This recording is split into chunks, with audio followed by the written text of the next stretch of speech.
Hello everyone, आप सभी का यांस पीयर चैनल में स्वागत है। तो दोस्तों, आज इस वीडियो में मैं बात करने वाली हूँ सावन के सोमवार व्रत के बारे में। तो बहुत लोगों का तरह तरह का प्रश्न होता है, तो हो सकता है मेरी इस वीडियो से आप सभी के प्रश्नों का कुछ का जवाब मिल जाए।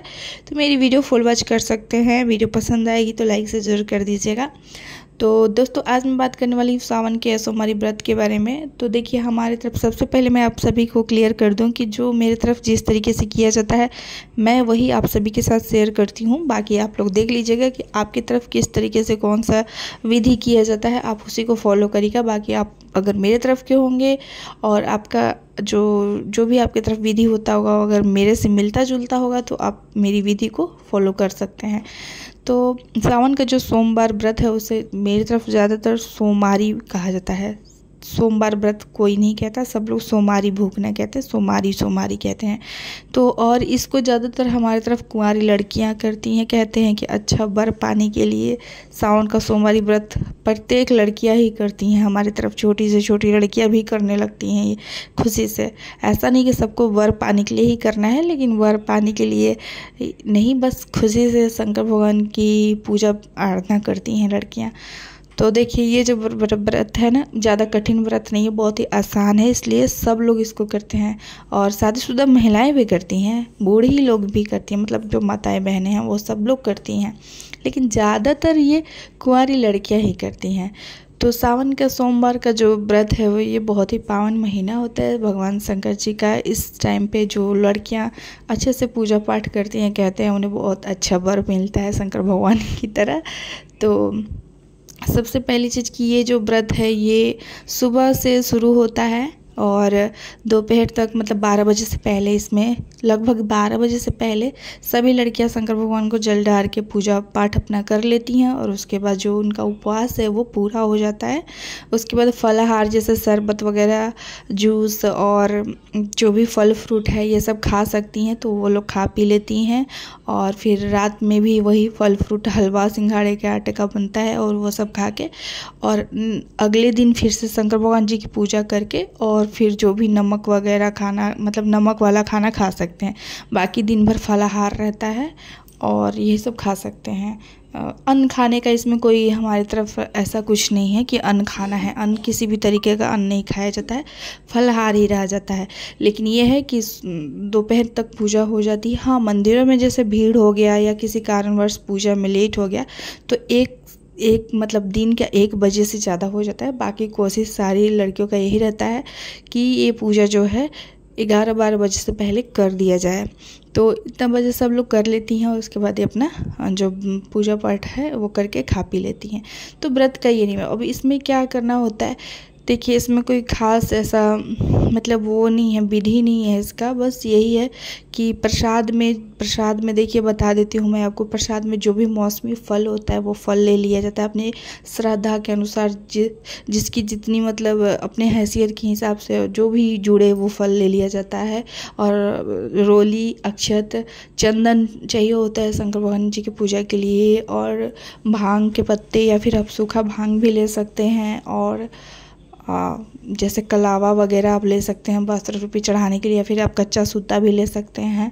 तो इस तरीके से बस वही जो जनरली हम आए दिन पूजा करने जाते हैं, तो जो सामान लेकर जाते हैं हम पूजा के लिए, तिलक वलक करने के लिए, अक्षत वगैरह, धूप दीप, बस वही लेके जाना है। इसमें कोई विशेष चीज़ नहीं। शंकर भगवान के पूजा में कोई विशेष चीज़ की ज़रूरत नहीं होती है। बस उनको फूल पत्ते और यही सब, फूल पत्ती आप जो उनको पसंद है आप ले सकते हैं। जैसे अपराजिता हो गया, समी पत्ता हो गया, ये सब उनको, भांग के पत्ते हो गए, धतूरा हो गया, धतूरे का फल हो गया, जितना चीज़ भी मिल सके, कनेर का फूल हो गया, ये सब आप ले लीजिएगा। दुर्वा हो गया, और मतलब यही सब चाहिए होता है। तो इस तरीके से आप सारा कुछ ले लीजिएगा। बाकी यहाँ पे आप वीडियो में भी मेरे देख सकते हैं, मैंने सारा कुछ सोमवारी पूजा के लिए किन किन चीज़ों की आवश्यकता होती है सब कुछ दिखाया है। और देखिए, कोई ऐसा विशेष वो नहीं है कि मतलब पंचामृत का ही अभिषेक करना है। आप सिर्फ गंगा जल का, सिर्फ जल का भी अभिषेक कर सकते हैं। बाकी अगर आपसे हो पाता है तो आप दूध, दही, शहद और गंगा जल और मीठा, मतलब शक्कर तो नहीं लेना चाहिए, गुड़ ले लीजिए शक्कर की जगह पे आप।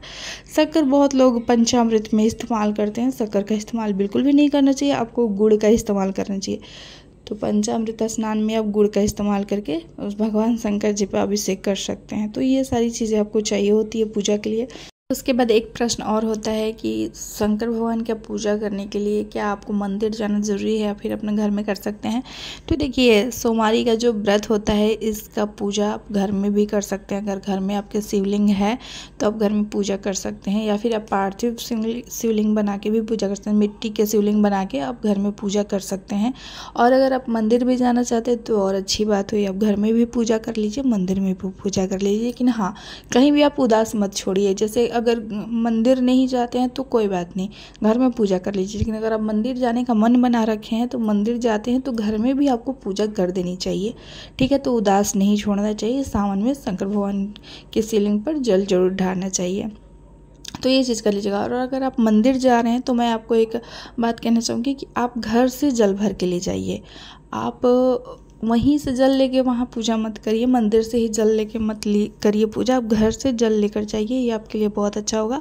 और जब शंकर जी के पास आप पूजा करते हैं, उनके शिवलिंग पे जल चढ़ाते हैं, तो जब आपकी पूजा ख़त्म हो जाती है ना, तो जो लोग भी जल चढ़ा रहे होते हैं वहाँ से आप थोड़ा सा जल छान के अपने घर ज़रूर लाइए और अपने घरों में उस जल का थोड़ा छिड़काव कर दीजिए। इससे आपके घर में जो भी नेगेटिव एनर्जी होगी, जो भी नेगेटिविटी होगी, वो सब खत्म हो जाएगी।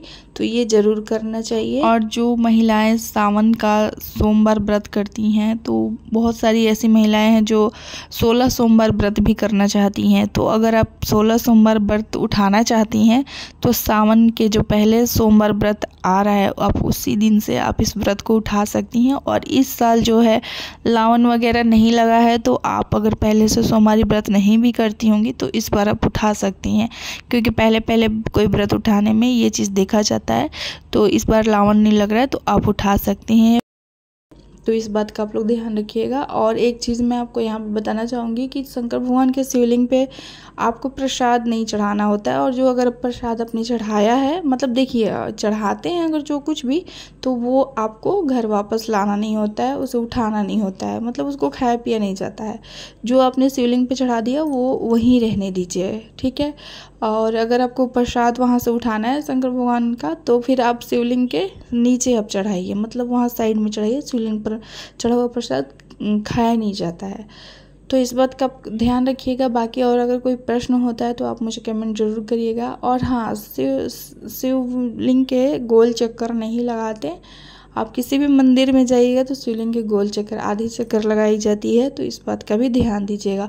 और शिवलिंग की पूजा करने से पहले आप 3 बार ताली बजा के भोलेनाथ को जगाइएगा, उसके बाद ही पूजा करिएगा। तो इस तरीके से आपकी पूजा स्वीकार होगी। और जो भी गलती सही होता है तो क्षमा प्रार्थना आखिर में आप ज़रूर मांग लिया करिए, क्योंकि हो सकता है पूजा में कोई चूक हो गई हो, कोई सामग्री नहीं हो, या फिर कोई विधि गलत हो गई हो, तो क्षमा प्रार्थना ज़रूर कर लीजिएगा। बाकी अगर कोई आप लोगों का सवाल हो तो मुझे कमेंट करिएगा, मैं उसका रिप्लाई ज़रूर दूंगी। और ये वीडियो, ये जानकारी अगर अच्छी लगी तो वीडियो को लाइक शेयर कर दीजिएगा।